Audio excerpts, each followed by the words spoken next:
सभी को प्रभु यीशु मसीह के नाम से जय मसीह की। आज मैं आपसे एक सवाल पूछना चाहती हूँ। आप में से कितने लोगों ने कभी सोचा है मुझे बाइबल पढ़नी तो है, लेकिन मैं शुरू कहाँ से करूँ? हो सकता है आपने भी एक दिन जोश में बाइबल उठाई हो और सोचा हो आज से मैं रोज़ बाइबल पढ़ूँगा या फिर रोज़ बाइबल पढ़ूँगी, लेकिन 2 दिन 3 दिन 4 दिन बाद ही मन में आया होगा यार ये बाइबल मुझे कुछ भी समझ नहीं आती। अगर आपके साथ ऐसा हुआ है तो घबराइए मत, आप अकेले नहीं हैं। बहुत से लोगों के साथ ऐसा होता है। अब ज़रा सोचिए, अगर कोई पहली बार मेडिकल कॉलेज जाए तो क्या उसे पहले दिन ही सबसे कठिन ऑपरेशन करने दे देंगे? नहीं ना, पहले उसे बेसिक सिखाया जाएगा। ठीक उसी तरह बाइबल भी एक ही दिन में समझ आने वाली किताब नहीं है।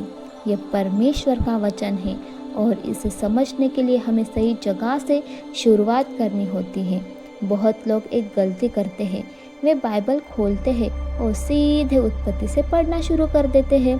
शुरुआत तो अच्छी होती है, लेकिन कुछ दिनों बाद जब वे कठिन वंशावलियाँ, नियम और पुराने इतिहास पढ़ते हैं तो उनका उत्साह कम होने लगता है।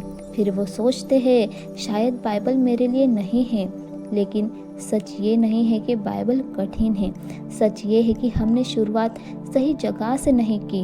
अगर मैं आपसे कहूँ कि किसी इंसान को जानना है तो क्या आप उसके दादाजी से शुरुआत करेंगे या पहले उसी इंसान से मिलेंगे?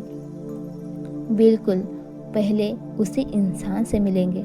तो अगर हमें मसीह जीवन समझना है, अगर हमें परमेश्वर का प्रेम समझना है, अगर हमें ये जानना है कि यीशु कौन है, तो सबसे पहले हमें यीशु को जानना होगा। और इसलिए मैं हर नए विश्वासी से कहती हूँ, अगर आप पहली बार बाइबल पढ़ रहे हैं तो शुरुआत यूहन्ना रचित सुसमाचार से कीजिए। क्यों? क्योंकि यूहन्ना की पुस्तक हमें सिर्फ घटनाएं नहीं बताती, बल्कि ये बताती है कि यीशु वास्तव में कौन है। जब आप यीशु को जान लेंगे तब पूरी बाइबल धीरे धीरे आपके लिए खुलने लगेगी। दोस्तों, बाइबल सिर्फ पढ़ने की किताब नहीं है, ये परमेश्वर का प्रेम पत्र है। इसे जल्दी जल्दी पढ़कर ख़त्म मत कीजिए, हर दिन थोड़ा पढ़िए। सोचिए कि परमेश्वर आज इस वचन के द्वारा मुझसे क्या कहना चाहते हैं। यही आदत आपके जीवन को बदलना शुरू कर देगी। हो सकता है पहले दिन कुछ भी समझ ना आए, लेकिन विश्वास रखिए, अगर आप रोज परमेश्वर के वचन के साथ समय बिताएंगे तो वही वचन एक दिन आपके सोचने का तरीका, बोलने का तरीका और जीने का तरीका बदल देगा। इसलिए आज से सिर्फ एक फैसला कीजिए, मैं बाइबल को ख़त्म करने के लिए नहीं पढ़ूंगी, मैं बाइबल को समझने के लिए पढ़ूंगी ताकि मेरा जीवन बदल सके। आज मैं आपसे सिर्फ एक बात कहना चाहती हूँ, अगर आपका मोबाइल एक दिन चार्ज ना हो तो उसकी बैटरी ख़त्म हो जाती है। लेकिन ज़रा सोचिए, अगर हमारी आत्मा कई दिनों तक परमेश्वर के वचन से दूर रहे तो क्या होगा? इसलिए बाइबल सिर्फ एक किताब नहीं है, ये हमारे जीवन का भोजन है। जितना हम परमेश्वर के वचन को पढ़ेंगे उतना ही हमारा विश्वास मजबूत होगा, हमारी सोच बदलेगी, हमारा जीवन बदलता जाएगा।